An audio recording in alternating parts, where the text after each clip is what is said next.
बिस्मिल्लाहिर्रहमानिर्रहीम। अस्सलाम वालेकुम। आज मेरी वीडियो का टॉपिक है how to find empirical formula if mass composition और percentage composition of the compound is given. जब भी आपको किसी कंपाउंड का एम्पेरिकल फार्मूला फाइंड करने के लिए कहा जाता है तो आपको उस कंपाउंड की मास कंपोजिशन बताई जाती है। मास कंपोजिशन का मतलब ये होता है कि उसमें आपको उस कंपाउंड के अंदर जितने एलिमेंट्स होते हैं हर एलिमेंट का मास आपको बताया जाता है, या फिर उस कंपाउंड की परसेंटेज कंपोजिशन आपको दी गई होती है। परसेंटेज कंपोजिशन का मतलब है कि उस कंपाउंड के अंदर जितने भी एलिमेंट्स हैं उनकी परसेंटेजेस आपको गिवन होती हैं, या फिर आपको उसका मॉलिक्यूलर फार्मूला गिवन होता है। मॉलिक्यूलर फार्मूला से एम्पेरिकल फार्मूला कैसे फाइंड करते हैं इसकी वीडियो मैं पहले अपलोड कर चुकी हूँ। इसका लिंक डिस्क्रिप्शन में है और आप मेरे चैनल की प्लेलिस्ट में भी देख सकते हैं। इस वीडियो में मैं आपको बताऊंगी कि मास कंपोजिशन और परसेंटेज कंपोजिशन अगर गिवन हो तो आपने एम्पेरिकल फार्मूला कैसे फाइंड करना है। इन दोनों का मेथड सेम है, एक जैसे स्टेप आपने फॉलो करने हैं। बहुत आसान से स्टेप्स हैं और आप इनको आसानी से सॉल्व कर सकते हैं। चलते हैं पहले एग्जाम्पल की तरफ। एग्जाम्पल नंबर 1 है analysis of sample of compound showed that it contain 36.0 gram carbon, 6.0 gram hydrogen and 48.0 gram of oxygen. What is it's empirical formula? Relative atomic mass carbon का 12 है, हाइड्रोजन का 1 है और ऑक्सीजन का 16 है। इस क्वेश्चन में आप देख सकते हैं कि आपको जो एलिमेंट्स हैं उनके मासेस दिए गए हैं, ग्राम्स में आपको उनके मासेस दिए गए हैं। इसका मतलब है कि इसमें आपको कंपाउंड की मास कंपोजिशन बताई गई है। तो यहाँ पर सबसे पहले क्वेश्चन पढ़ने के बाद काम ये है कि इसका हम डेटा प्रिपेयर करेंगे। सबसे पहली चीज़ जो क्वेश्चन में गिवन है वो ये है कि इसमें 36.0 ग्राम कार्बन है, तो हम इस तरह से कार्बन लिखेंगे और इसके नीचे इसका गिवन मास लिखेंगे। इसके बाद इसमें गिवन है कि इसमें 6.0 ग्राम हाइड्रोजन है जो गिवन सैंपल है कंपाउंड का, तो यहाँ पर हम हाइड्रोजन लिखेंगे और इसके नीचे इसका गिवन मास लिखेंगे 6.0 ग्राम। आखिर में गिवन है कि इसमें 48.0 ग्राम ऑक्सीजन है, तो यहाँ पर हम ऑक्सीजन लिखेंगे और इसके नीचे इसका मास लिखेंगे गिवन मास 48.0 ग्राम जो कि गिवन सैंपल में मौजूद है। अभी तक हमने कोई वर्किंग नहीं की है, सिर्फ हमने डेटा प्रिपेयर किया है। अब हम वर्किंग इसकी स्टार्ट करते हैं। इसकी वर्किंग मैं नेक्स्ट स्लाइड में करूँगी क्योंकि यहाँ पर स्पेस कम पड़ जाएगी। सबसे पहले डेटा को दोबारा कॉपी कर लेते हैं ताकि वर्किंग करने में आसानी हो। कार्बन, हाइड्रोजन और ऑक्सीजन के गिवन मासेस लिख लेते हैं। अब चलते हैं स्टेप नंबर 1 की तरफ। स्टेप नंबर 1 में आपने ये करना है कि जो भी गिवन मासेस हैं एलिमेंट्स के उनको आपने उस एलिमेंट के रिलेटिव एटॉमिक मास से डिवाइड करना है। कार्बन का गिवन मास है 36.0 और इसका रिलेटिव एटॉमिक मास 12 है, तो 36.0 को आपने 12 से डिवाइड करना है। ठीक है। हाइड्रोजन का रिलेटिव एटॉमिक मास 1 है, तो इसके गिवन मास 6.0 को 1 से डिवाइड करेंगे। ऑक्सीजन का रिलेटिव एटॉमिक मास है 16, इसका गिवन मास 48.0 है, 48.0 को 16 से डिवाइड करेंगे। यहाँ पर हमारे पास जब हम इसको सॉल्व करेंगे तो हमारे पास आंसर आएगा कार्बन के लिए 3.0, हाइड्रोजन के लिए आ जाएगा 6.0 और ऑक्सीजन के लिए आ जाएगा 3.0। अब चलते हैं स्टेप नंबर 2 की तरफ।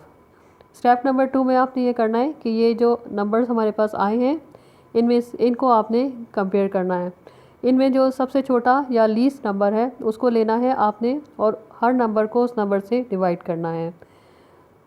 यहाँ पर छोटा नंबर 3.0 है जो कि 2 दफ़ा आया है, कार्बन के लिए भी आया और ऑक्सीजन के लिए भी आया है, जबकि हाइड्रोजन के लिए 6.0 आया है। तो हम यहाँ पर लीस्ट नंबर 3.0 से हर नंबर को बारी बारी डिवाइड करेंगे। कार्बन के लिए आंसर 3.0 है और लीस्ट नंबर भी यही है, तो 3.0 को 3.0 से डिवाइड करेंगे। हाइड्रोजन के लिए आंसर 6.0 है और लीस्ट नंबर 3.0 है, तो 6.0 को 3.0 से डिवाइड करेंगे। ऑक्सीजन के लिए ऑक्सीजन का आंसर 3.0 है और लीस्ट नंबर भी यही है, तो 3.0 को 3.0 से डिवाइड करेंगे। ये याद रखिए जब भी आप डिवाइड करेंगे आपने लीस्ट नंबर या जो सबसे छोटा नंबर है उसको आपने नीचे रखना है या डिनोमिनेटर में रखना है। जब हम इसको सॉल्व करते हैं तो हमारे पास आंसर आता है कार्बन के लिए 1, हाइड्रोजन के लिए 2 और ऑक्सीजन के लिए 1। अब चलते हैं लास्ट स्टेप नंबर 3। इसमें हमने ये करना है कि ये जो नंबर्स हमारे पास स्टेप नंबर 2 में आंसर्स आए हैं इन आंसर्स को एज अ सबस्क्रिप्ट हमने एलिमेंट्स के साथ लिखना है। सबस्क्रिप्ट लिखने का मतलब ये है कि इसको हमने साइज़ छोटा रखना है और थोड़ा सा नीचे करके हमने सिंबल के साथ लिखना है, जैसे कि मॉलिक्यूलर फार्मूला में लिखे हुए आपको नज़र आते हैं। कार्बन के साथ लिखेंगे 1, हाइड्रोजन के साथ लिखेंगे 2 और ऑक्सीजन के साथ लिखेंगे 1। ये हमारे पास एम्पेरिकल फार्मूला कंपाउंड का आ गया है। लेकिन ये अब जब हम आंसर लिखेंगे तो हम इस तरह से नहीं लिखेंगे, हम 1 को ओमिट कर देंगे।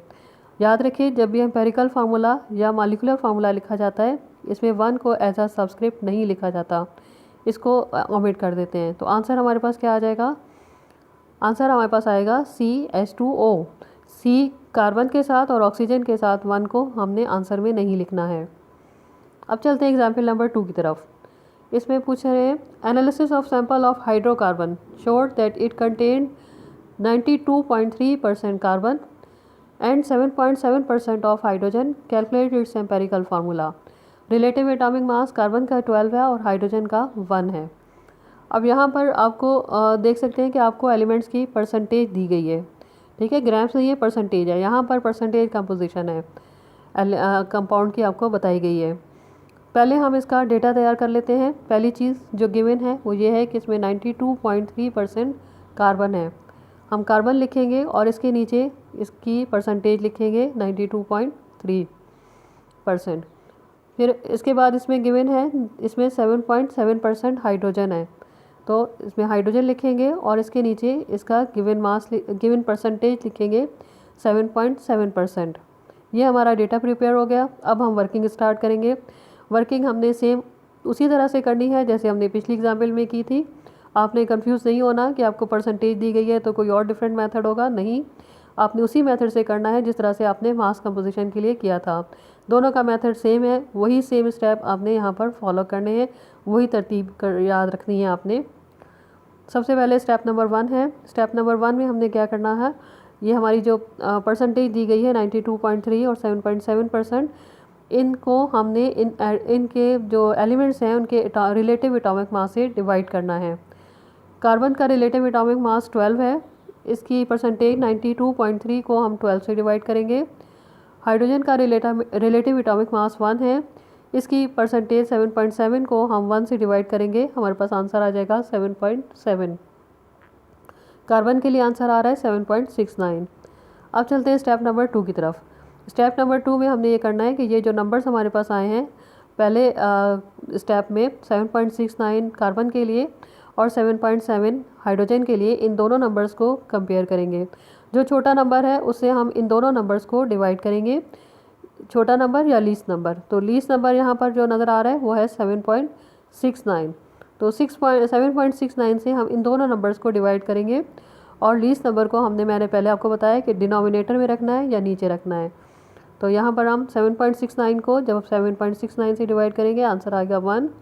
और हाइड्रोजन के लिए आंसर था 7.7, इसको लीस्ट नंबर 7.69 से डिवाइड करेंगे, आंसर आता है 1.001। इसको हम राउंड अप कर देंगे तो आंसर आ जाएगा 1। यहाँ पर इस तरह से अगर आपके पास पॉइंट में नंबर आता है तो आपने इसको राउंड अप करना है। अगर यहाँ पर आंसर 1.8 या 1.9 इस तरह से आता है तो आपने इसको 2 कर देना है। तो यहाँ पर राउंड अप करना ज़रूरी है। अब चलते हैं लास्ट स्टेप नंबर 3 की तरफ। अब यहाँ पर जो आंसर हमारे पास आए हैं 1 आया है कार्बन के लिए और 1 आया है हाइड्रोजन के लिए।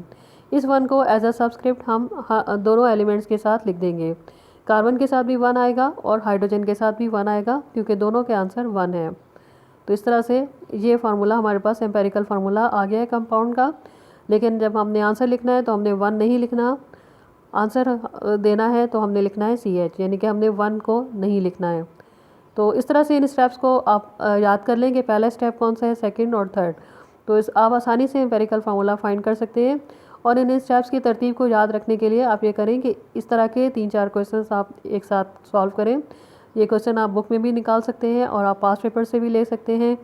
इनको आप एक साथ बैठ के सॉल्व करें। जब एक जैसे क्वेश्चन आप 3-4 एक साथ बैठ के सॉल्व करेंगे तो ये आपको स्टेप्स याद हो जाएंगे।